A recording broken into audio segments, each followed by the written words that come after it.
Winning continuous victories, Hannibal's army fought its way to the gates of the city of Rome.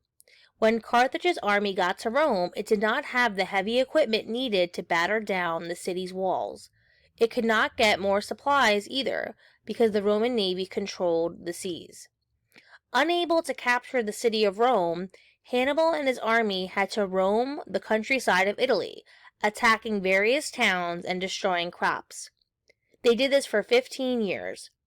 The Romans took advantage of this. While Hannibal was in the Italian countryside, the Roman army and navy attacked the city of Carthage. Hannibal was sent messages to return home because of the Romans' attack.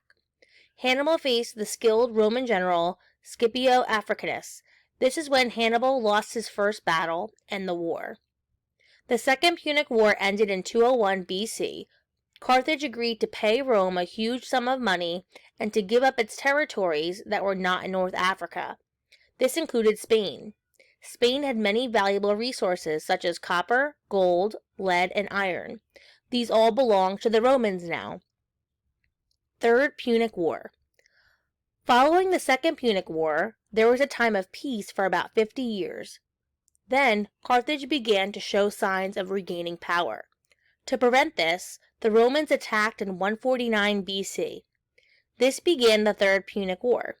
By this time, Hannibal was no longer the general of Carthage's army. Rome was able to easily overtake Carthage.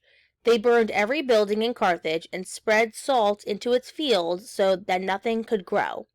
They killed the Carthaginian citizens or sold them into slavery. The Third Punic War ended in 146 BC.